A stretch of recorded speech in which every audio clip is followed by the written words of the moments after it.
আপনার জন্ম যদি কোনো মাসের 1 তারিখে, 10 তারিখে, 19 তারিখে কিংবা 28 তারিখে হয়ে থাকে, তাহলে আপনি একজন এক মূলাঙ্কের জাতক কিংবা জাতিকা। এটাকে সাইকিক নাম্বার কিংবা ট্রাইফান নাম্বারও বলা যেতে পারে। আজ আলোচনা করব যাদের মূলাঙ্ক 1 হয়, অর্থাৎ এই সমস্ত ডেটের মধ্যে যাদের জন্ম, তারা বাস্তব জীবনে কেমন হয়ে থাকেন, তাদের মধ্যে মূলত কোন কোন বৈশিষ্ট্য লক্ষ্য করা যায়। কিছু ক্ষেত্রে ব্যতিক্রমও হতে পারে, তবে ম্যাক্সিমাম ক্ষেত্রে কোন কোন বৈশিষ্ট্য লক্ষ্য করা যায়, কোন মূলাঙ্কের মানুষেরা আপনাদের জন্য সব থেকে পজিটিভ হয়ে থাকে, আর কাদের থেকে আপনাদেরকে একটু দূরত্ব বজায় রাখতে হবে, কোন প্রফেশন আপনাদের জন্য সব থেকে পজিটিভ হয়ে থাকে, আপনাদের জন্য লাইফ চেঞ্জিং এয়ার, শুভ কালার, সমস্ত কিছুকে আলোচনা করব। তো সম্পূর্ণ ভিডিওটি অবশ্যই দেখুন।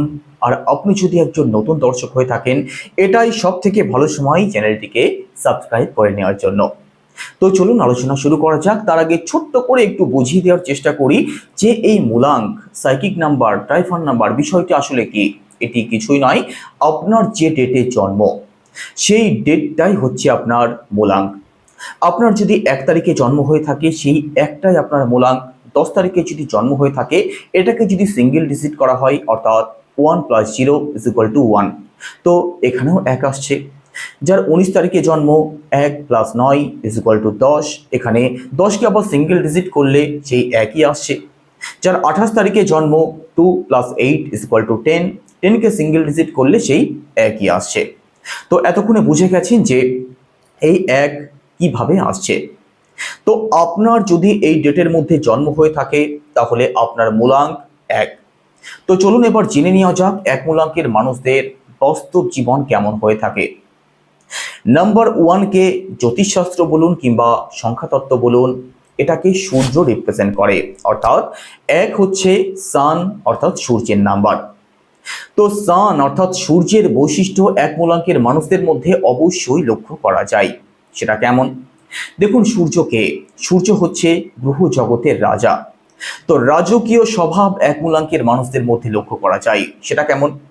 দেখুন, এক মূলাঙ্কের মানুষদের মধ্যে দানশীলতা লক্ষ্য করা যায়। এরা অন্যকে সাহায্য করতে খুব পছন্দ করে। একজন রাজা যেমন প্রজাদের সমস্ত দিক থেকে সাহায্য করে থাকেন, তাদেরকে সমস্ত দিক থেকে রক্ষা করে থাকেন, এই বৈশিষ্ট্য এক মূলাঙ্কের মানুষদের মধ্যে নিশ্চিতভাবে লক্ষ্য করা যায়। এদের মধ্যে অনেক সময় লিডারশিপ কোয়ালিটি লক্ষ্য করা যায়। এটা যদি ম্যালিফিক হয়ে যায়, সেক্ষেত্রে এদের মধ্যে কিন্তু ডমিনেটিং নেচারও লক্ষ্য করা যায়। এদের মধ্যে ইগো থাকে, এদের মধ্যে রাগ থাকে। অনেক সময় এরা বুঝতে পারে না যে কোনটা সেলফ রেসপেক্ট আর কোনটা ইগো, এরা ভুলিয়ে ফেলে। এদের কথাবার্তাতে অনেক সময় উগ্রতা লক্ষ্য করা যায়। এদের অ্যাটিটিউড অনেক সময় এতটাই উগ্র হয়ে যায় যে সামনে থাকা মানুষটি যে এনার ব্যবহারে কষ্ট পাচ্ছেন, সেটাকে এনারা কিছুতেই বুঝতে পারে না। আর যার জন্য সন্তানের সাথে দাম্পত্য জীবনের রিলেশনে অনেক সময় কিন্তু প্রবলেমও তৈরি হয়। নাম্বার 1 মূলাঙ্কের মানুষদের মধ্যে অত্যন্ত সম্মান প্রিয়তা লক্ষ্য করা যায়, অর্থাৎ এনাদেরকে একটু সম্মানের আসনে বসানো হোক, সে নিট কিন্তু 1 মূলাঙ্কের মানুষদের মধ্যে ম্যাক্সিমাম ক্ষেত্রে লক্ষ্য করা যায়। এনাদের মধ্যে এতটাই সম্মান প্রিয়তা থাকে, যেখানে এদের কথার দাম থাকে না, যেখানে এদের সম্মান থাকে না, সেই স্থান ত্যাগ করতে কিন্তু এরা দুবারও ভাবে না। একই সাথে নাম্বার 1 মূলাঙ্কের মানুষেরা নিজেদের মতো করে চলতে পছন্দ করে, নিজেদের মতো করে যে কোনো কাজ করতে পছন্দ করে। কারো নিচে থেকে এরা কাজ করতে পছন্দ করে না, কারো অর্ডার শুনতে এরা পছন্দ করে না। তাই নাম্বার 1 মূলাঙ্কের মানুষেরা যদি নিচু কোনো পোস্টে থাকে, এদের মধ্যে কিন্তু আনস্যাটিসফ্যাকশন অবশ্যই থাকে, কারণ এরা কিন্তু কখনোই স্যাটিসফাই হতে পারে না যতক্ষণ এরা 1 নম্বরে পৌঁছচ্ছে, অথবা নিজে কোনো কাজ শুরু করতে পারছে, নিজেই সর্বোচ্চ আসনে বসতে পারছে, ততক্ষণ কিন্তু এরা স্যাটিসফাই হতে পারে না। নাম্বার 1 মূলাঙ্কের মানুষদের অ্যাটিটিউড, এদের রিস্ক নেওয়ার ক্ষমতা, এদের সমস্ত দিক কন্ট্রোল করার ক্ষমতা, এদের কিন্তু আলাদা একটা পরিচিতি তৈরি করে ফেলে।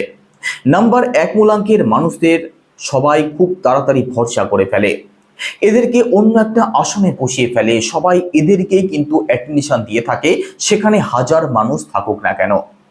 তো নাম্বার 1 মূলাঙ্কের মানুষদের মধ্যে অবশ্যই একটা পজিটিভ বিষয় তো রয়েছে।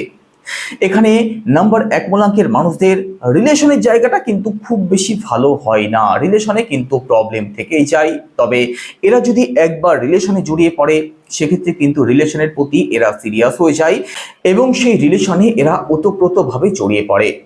আর সেই রিলেশনের জন্য কিন্তু এরা অন্যের সাথে ঝগড়া অশান্তি করতেও পিছু পা হয় না। নাম্বার 1 মূলাঙ্কের মানুষদের মধ্যে রাগ থাকে, জেদ থাকে, অ্যাটিটিউড থাকে। একই সাথে দেখুন, ব্র্যান্ডেড জিনিসের প্রতি এদের বেশ আকর্ষণ থাকে। এরা সবসময় পরিষ্কার পরিচ্ছন্ন থাকতে পছন্দ করে। রাজার অ্যাটিটিউড যেমন সর্বোচ্চ হয়ে থাকে, এদের দৃষ্টিভঙ্গি যেমন সর্বোচ্চ হয়ে থাকে, নাম্বার 1 মূলাঙ্কের মানুষদেরও কিন্তু চিন্তা ভাবনা উঁচু দরের হয়ে থাকে, উঁচু লেভেলের হয়ে থাকে। কোনো সস্তা চিন্তা ভাবনা, কোনো নিম্ন রুচির চিন্তা ভাবনা এদের মনে কিন্তু খুব তাড়াতাড়ি স্থান পায় না। তবে আবারও বলছি, কিছু ক্ষেত্রে ব্যতিক্রমটাও লক্ষ্য করা যায়, তবে ম্যাক্সিমাম ক্ষেত্রে নাম্বার 1 মূলাঙ্কের মানুষদের চিন্তা ভাবনা একটু উঁচু লেভেলের হয়ে থাকে। কেউ যদি বিপদে পড়ে, কেউ যদি কোনো প্রবলেমে পড়ে, সাহায্য প্রার্থী হয়ে এদের কাছে আসে, তাহলে তাকে শ্রম দিয়ে তাকে সাহায্য করে কিভাবে সেই প্রবলেম থেকে বের করে নিয়ে আসা যায়, সেটা কিন্তু 1 মূলাঙ্কের মানুষদের মধ্যে অবশ্যই লক্ষ্য করা যায়। 1 মূলাঙ্ক অর্থাৎ রাজার সংখ্যা, সূর্যের সংখ্যা, যেটা অন্যান্য মূলাঙ্কের মানুষদের থেকে কিন্তু অনেক অংশেই আলাদা করে দিয়েছে। সবাই রাজা হতে পারে না। 1 মূলাঙ্কের কিছু মানুষের উদাহরণ যদি আমি দিয়ে থাকি, তাহলেই বুঝতে পারবেন যে এরা নিজেদের সফলতাকে আকাশ সমান উঁচু করে ফেলেছে। এদের সফলতা অন্যান্য মূলাঙ্কের মানুষদের কাছে কিছুই নয়। যেমন আমি প্রথম যে নামটা বলবো সেটি হচ্ছে এলেন মার্কস, মুকেশ আম্বানি, বীরুভাই আম্বানি, ইন্দিরা গান্ধী। এরা প্রত্যেকেই 1 মূলাঙ্কের জাতক কিংবা জাতিকা, আর এদেরকে চেনেন না এমন কেউ নেই। এদের সফলতা, এদের পরিশ্রম, এদের অ্যাটিটিউড, এদের সাকসেস একটা আলাদা মাত্রা তৈরি করেছে, একটা আলাদা লেভেলে নিয়ে গেছে। তো আপনিও যদি একজন 1 মূলাঙ্কের জাতক কিংবা জাতিকা হয়ে থাকেন, আপনি অত্যন্ত ভাগ্যবান, আর নিজেকে ভাগ্যবান মনে করুন। আপনি নিজের প্রতি নিজে ভরসা রাখুন আর পরিশ্রম চালিয়ে যান, আপনি জীবনে সফল অবশ্যই হবেন। এবার আলোচনা করব যে কোন প্রফেশন 1 মূলাঙ্কের মানুষদের জন্য সব থেকে পজিটিভ হয়ে থাকে। দেখুন, 1 রবির সংখ্যা, সূর্যের সংখ্যা, আর সূর্যকে সূর্যই সরকার। তো সরকারি যে কোনো চাকরি আপনাদের জন্য অত্যন্ত পজিটিভ। পুলিশ, আর্মি হতে পারে আপনাদের জন্য খুব পজিটিভ। তবে আমি একটাই কথা বলবো, আপনি যদি 1 মূলাঙ্কের জাতক কিংবা জাতিকা হয়ে থাকেন, তাহলে নিজে কোনো কাজের শুভারম্ভ করুন। হোক না সেটা ছোট থেকে বড় জায়গাতে নিয়ে যেতে আপনার খুব বেশি সময় লাগবে না।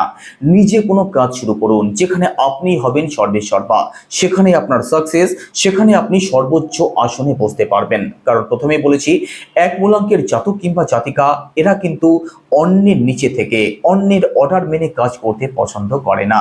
তো নিজে কোনো কাজের শুভারম্ভ করুন, সেখানেই আপনার জীবনের সাকসেস লুকিয়ে রয়েছে। কোন মূলাঙ্কের মানুষেরা আপনাদের জন্য সব থেকে পজিটিভ, কাদের সাথে আপনারা রিলেশন করতে পারেন, দাম্পত্য স্থাপন করতে পারেন, পার্টনারশিপ করতে পারেন। তো চলুন এক এক করে জেনে নেওয়া যাক। প্রথমত দেখুন, মূলাঙ্ক যাদের 1 হয়ে থাকে, যাদের মূলাঙ্ক 2 হয়ে থাকে, যাদের মূলাঙ্ক 3 হয়ে থাকে, 9 হয়ে থাকে, 7 হয়ে থাকে, এরা আপনাদের জন্য সব থেকে পজিটিভ। এই সমস্ত মূলাঙ্কের মানুষদের সাথে আপনারা অবশ্যই রিলেশন স্থাপন করতে পারেন। একই সাথে যাদের মূলাঙ্ক 5 হয়ে থাকে, তারাও কিন্তু আপনাদের জন্য পজিটিভ হয়ে থাকে। তবে নাম্বার 8, বিশেষ করে নাম্বার 8, এদের থেকে আপনাদেরকে দূরত্ব বজায় রাখতে হবে। 4 মূলাঙ্কটাও আপনাদের জন্য অতটা শুভ হয় না। আপনাদের জন্য সব থেকে লাকি কালার হয়ে থাকে অরেঞ্জ এবং ইয়েলো। এই দুটো কালার আপনাদের জন্য সব থেকে পজিটিভ হয়ে থাকে। এখানে লাইফ চেঞ্জিং ইয়ারের কথা যদি বলা হয়, সেক্ষেত্রে 10 বছর, 19 বছর, 27 বছর এবং 37 বছর, এই বছরগুলোতেই আপনাদের জীবনে পজিটিভ কিছু পরিবর্তন আসে, অথবা একটা সঠিক পথ, ভাগ্যের সাপোর্ট এই সময় আপনারা অবশ্যই পেয়ে থাকেন। তো আপনি যদি একজন 1 মূলাঙ্কের জাতক কিংবা জাতিকা হয়ে থাকেন, আলোচনা কেমন লাগলো অবশ্যই কমেন্টে জানাবেন। সবাই ভালো থাকুন, সুস্থ থাকুন। নমস্কার।